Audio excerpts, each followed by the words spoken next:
Good morning students.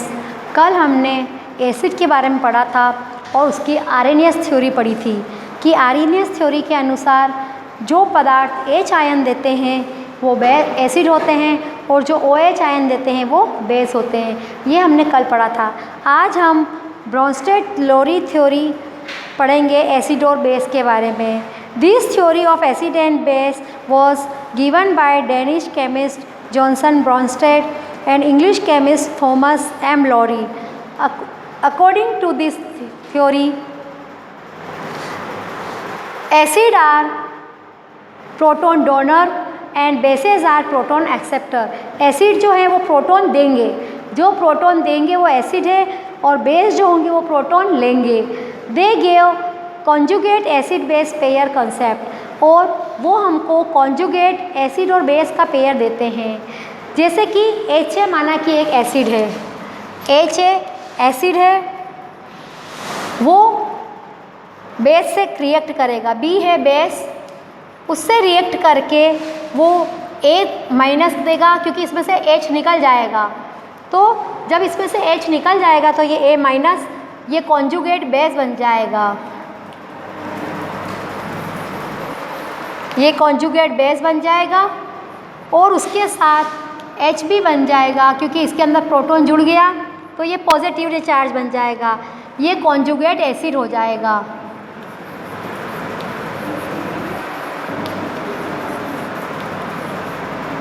तो जब acid H है उससे बेस B ने रिएक्ट किया, इसमें से प्रोटॉन जाएगा, ये प्रोटॉन ले लेगा तो ये कॉन्जुगेट बेस बन जाएगा और ये कॉन्जुगेट एसिड बन जाएगा। तो acid are proton donor. Acid क्या है, इन्होंने प्रोटॉन दिया, एसिड ने प्रोटॉन दिया है, प्रोटॉन जो है H जो है वो प्रोटॉन है वो दिया है डोनर। तो एसिड जो है वो प्रोटॉन डोनर है एंड बेस जो है वो प्रोटॉन एक्सेप्टर है। तो HA are called acid conjugate base pair and BHB are called base conjugate acid pair. Example जैसे H2O प्लस NH3। अगर हम एक एग्जाम्पल देखें,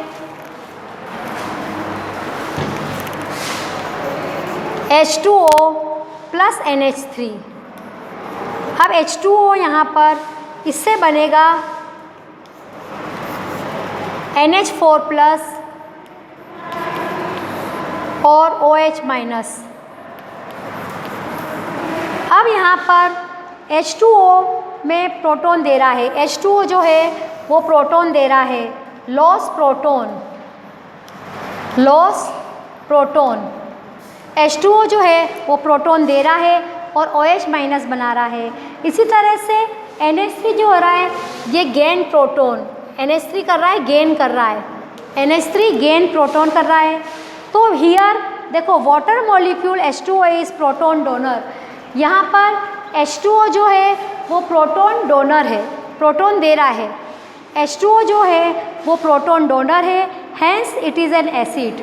तो यहाँ पर ये क्या है, एसिड है। इसी तरीके से इट चेंजेस इनटू इस कॉन्जुगेट बेस, ये देके और फिर बेस बन जाता है, ये देके और बेस बन जाएगा and it convert into conjugate. अब इसी तरह से NH3 is proton acceptor, NH3 जो है प्रोटॉन एक्सेप्टर है, hence it is behaving as a base. तो ये बेस के रूप में काम कर रहा है and it convert into conjugate acid और ये कॉन्जुगेट एसिड में बदल जाएगा by accepting a proton. This NH3, NH4 and H2OH are called conjugate acid base pair. ये क्या कहलाएंगे, कॉन्जुगेट एसिड बेस पेयर। जब ये बन गए NH3 से NH4 बन गया और H2O से OH माइनस बन गया। NH3 ने प्रोटॉन ले लिया, NH4 बन गया, H2O ने निकाला प्रोटॉन तो OH माइनस बन गया। तो ये कहलाएंगे NH3, NH4 और OH2O OH, ये कहलाएंगे कॉन्जुगेट एसिड बेस पेयर। क्या कहलाएंगे, conjugate acid base pair. They differ only by one proton between they, उनके अंदर केवल एक प्रोटॉन का अंतर रहता है। इसी तरह से अगर हम HCl की बात करें तो आप देखिएगा कि इसके जो इमेज है उसमें देखना HCl है वो भी H प्रोटॉन देगा तो क्लोराइड माइनस बन जाएगा, और H2O जो होगा वो प्रोटॉन लेगा तो H3O आयन बन जाएगा। This theory do not explain the nature of aprotic acid and base. Example CO2SO2, ये CO2SO2 को नहीं समझा पाया, hence new theory based on electronic concept was propose to explain nature of acid and base. ये जो theory थी ब्रोनस्टैंड की, ये एप्रोटिक एसिड को नहीं बता पाई, इसलिए ये थ्योरी फेल हो गई। नेक्स्ट थ्योरी आती है Lewis concept of acid and base. Lewis ने एसिड और बेस के बारे में क्या बताया? In 1923 Lewis gave a new theory based on electronic concept to explain acid and base. Lewis ने इलेक्ट्रॉनिक के आधार पर एसिड और बेस को बताया। According to this theory acid are the substance which gain electron pair. Acid वो पदार्थ होते हैं जो इलेक्ट्रॉन पेयर लेते हैं, गेन करना मतलब लेना। तो acid are the substance which gain electron pair and bases are the substance which loss electron pair. Base जो है वह इलेक्ट्रॉन पेयर को लूज करेंगे। That is electron pair donor species are base and electron pair acceptor are acid. जो electron लेगा, accept करेगा, जो electron accept करेगा वो एसिड है, और जो इलेक्ट्रॉन डोनेट करेगा वो बेस है। जैसे कि BF3 प्लस NH3, माना कि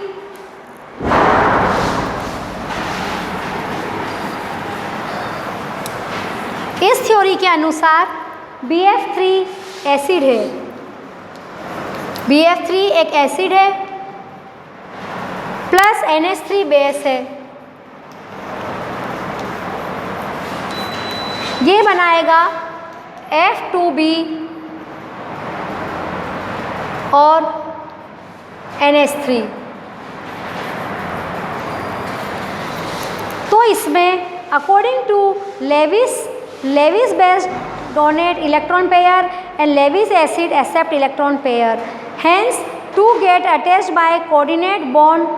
according to this theory electron deficient species will behave as an acid and will be called Lewis acid.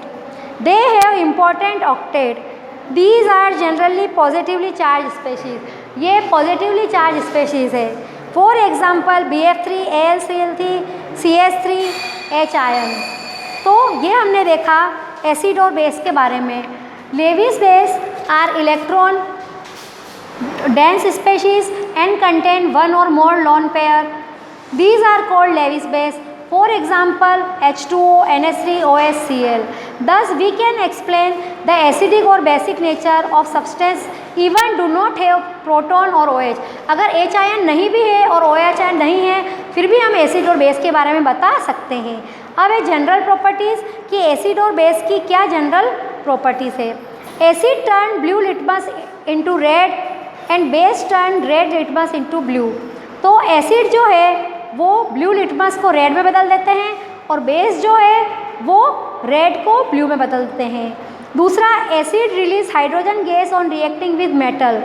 जब एसिड जो होते हैं वो हाइड्रोजन गैस रिलीज करते हैं जबकि मेटल से क्रिया करते हैं। एसिड प्लस मेटल जैसे H2SO4 एसिड है, H2SO4 ने अगर जिंक से क्रिया करी मेटल से, जिंक मेटल है तो वो बनाएगा ZnSO4 प्लस H2 गैस।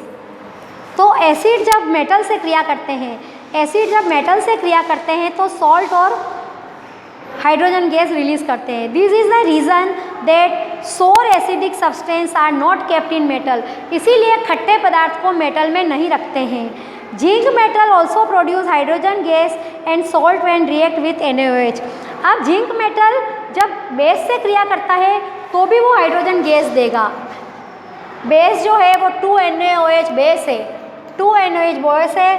जब इससे जिंक मेटल क्रिया करेगा तो Na2ZnO2 बनाएगा, Na2ZnO2 प्लस H2। तो एसिड भी मेटल से क्रिया करके, ये मेटल है तो एसिड भी मेटल से क्रिया करके हाइड्रोजन गैस देगा और बेस भी मेटल से क्रिया करके हाइड्रोजन गैस देंगे। फिर but all metal do not release hydrogen gas, सारे मेटल हाइड्रोजन गैस नहीं देते हैं। थर्ड है acid produce salt and water on reaction with metal oxide. Acid जो होता है सॉल्ट और वाटर देता है जब वो मेटल ऑक्साइड से क्रिया करता है।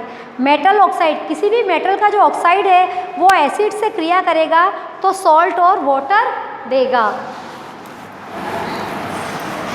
कोई भी जो मेटल ऑक्साइड है जैसे CuO मेटल का ऑक्साइड है, जब वो किससे क्रिया करेगा? एसिड से। एसिड से क्रिया करेगा। एसिड है यहाँ पर HCl, 2HCl, तो ये बनाएगा CuCl2 प्लस H2O। तो जब भी metal oxide produce salt and water on reaction with acid, hence these are basic in nature, while non-metallic oxide are also produce salt and water on reaction with base, hence these are acidic in nature। तो चौथा है the aqueous solution of all the acid and bases are good conductor of electricity। जो acid और base के solution हैं वो good conductor of electricity होते हैं। These can be used as electrolyte, इनको इलेक्ट्रोलाइट के रूप में काम में ले सकते हैं। All acid get neutralized and lose their property when react with bases। तो सारे एसिड जो होते हैं न्यूट्रलाइज हो जाते हैं जब वो all acid get neutralized and lose their property, सारे एसिड न्यूट्रलाइज हो जाते हैं जब वो बेस से रिएक्शन करते हैं। तो एसिड और बेस मिलके सॉल्ट और वाटर बनाते हैं। जैसे कि HCl एसिड है और NaOH बेस है। तो एसिड और बेस, ये एसिड है ये बेस है, तो एसिड और बेस मिलेंगे तो सॉल्ट एंड वाटर बनाएंगे। HCl का हो जाएगा ये NaCl प्लस वाटर। एसिड और बेस मिलके सॉल्ट और वाटर बनाएंगे और न्यूट्रलाइज हो जाएंगे। तो इस तरह से हमने एसिड और बेस की प्रॉपर्टी देखी। तो आपको समझ में आ गया होगा कि आज हमने एसिड और बेस की जनरल प्रॉपर्टी देखी थी। अब हम कल इसके यूजेस पढ़ेंगे कि एसिड और बेस के क्या क्या यूजेस है। Okay, thank you.